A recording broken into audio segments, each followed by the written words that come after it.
Hi, this is my presentation over rabies Lissa virus, also known as rabies. So the virology. This virus is composed of a single-stranded negative sense RNA genome. The virus itself is 75 nanometers by 180 nanometers long, rod or bullet shaped, as you can see here in the picture on the left. It is composed of a linear and unsegmented genome, and the virion contains an RNA-dependent RNA polymerase, right here at the ribonucleoproteins, these right here. The G-glycoprotein spikes embedded in the lipid membrane are shown by these glycoproteins right here. These green spikes are attached in this lipid membrane right here, the blue.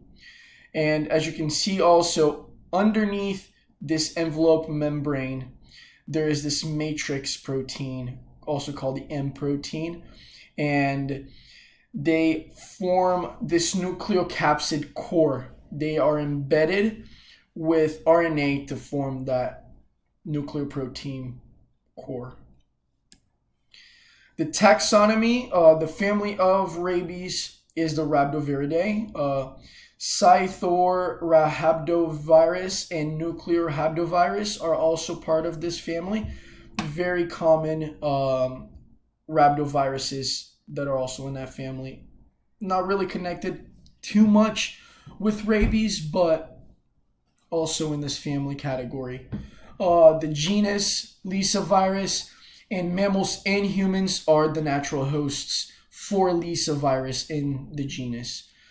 The species that I'll be covering today is the rabies Lissa virus, which is the main viral agent for rabies.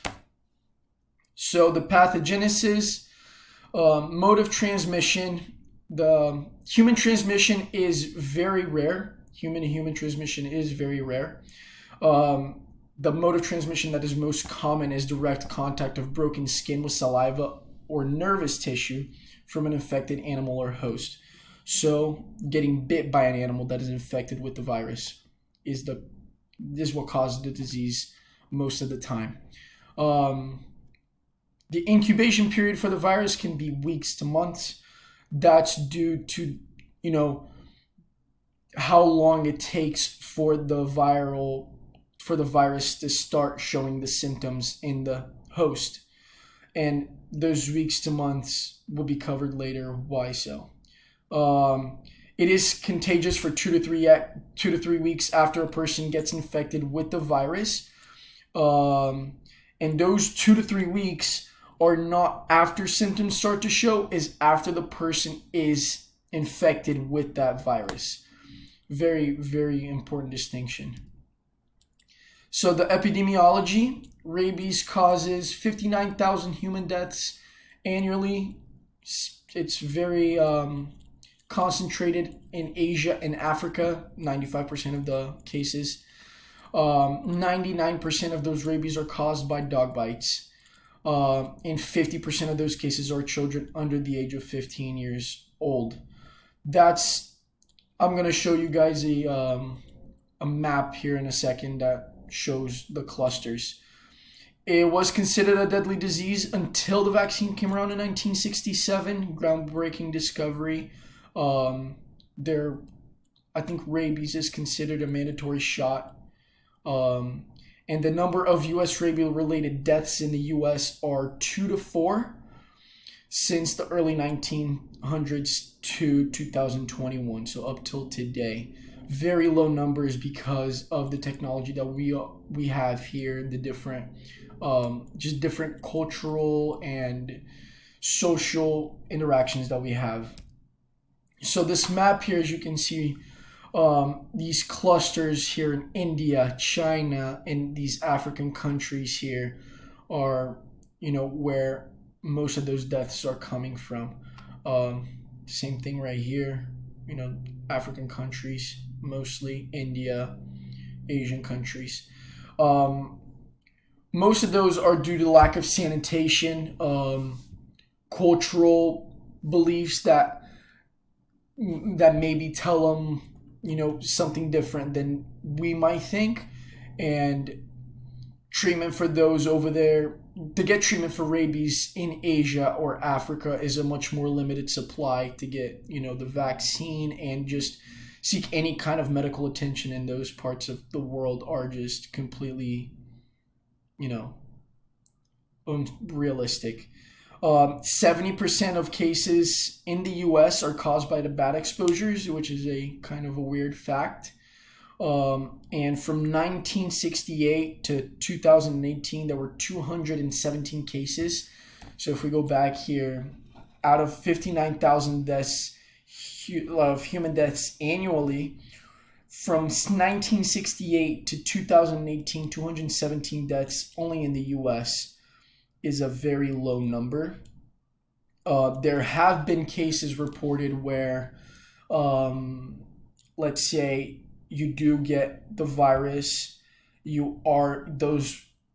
virus manifests itself, you do get signs and symptoms, you move on through the phases. There's only a very low number, which I believe is around 20 total cases in the US that are reported that have completely recovered from rabies that didn't result in death, but they did have overlasting, lifelong results of the disease. Here in the signs and symptoms, so after you are exposed to rabies, the virus has to travel through the body up to the brain before the symptoms start to show. This is whenever I was explaining about the incubation period from weeks to months. It takes a very long time depending where the bite of the animal is. Like it's a completely different time it's going to take for you to get bitten in the leg or you get bitten in the neck. The time that it takes for that virus to travel up to the brain is completely different. The first symptoms include weakness and discomfort throughout the body, fever and headache, which are mostly, they sound a lot like flu symptoms.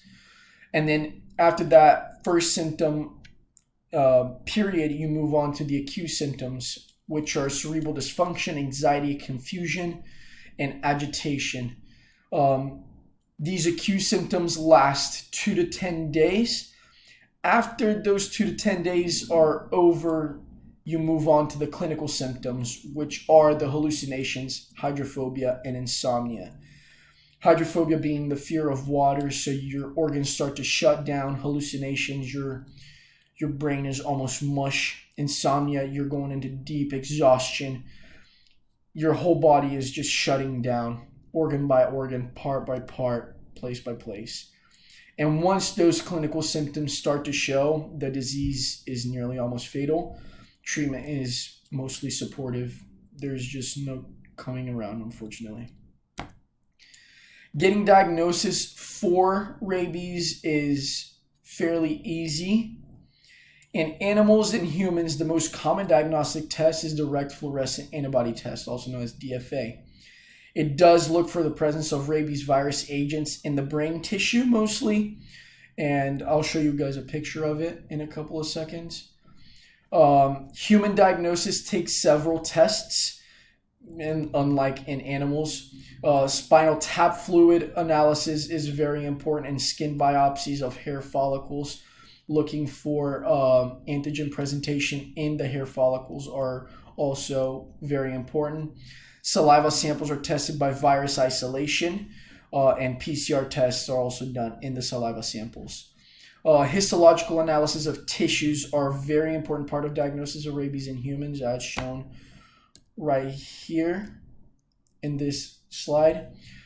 This is the site of a bite by an animal that is infected with rabies. As you can see right here, these the virus in the bite site, multiplicating and replicating by a very fast rate. And right here on the left is a direct fluorescent antigen test for rabies. As you can see, they test on the brain tissue, and they inject this fluorescent dye, and on that tissue, if it is positive, it'll come back this very bright green color, indicating the positive for rabies.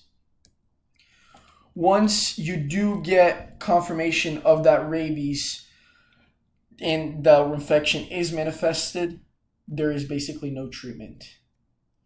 If a patient is bitten by an animal who is infected with rabies, they should seek medical attention immediately. Just as soon as you can, seek medical attention. A series of shots will be injected and to prevent the virus from replicating and affecting the host. A fast-acting shot will prevent the virus from affecting the host. That's going to be the first step. That will be the first shot administered as a fast-acting shot. It's composed of rabies immunoglobulin. Then you move on to a series of shots that will be administered to teach the body how to fight off any of the virus that might be later exposed to you. So here are my sources. Thank you very much.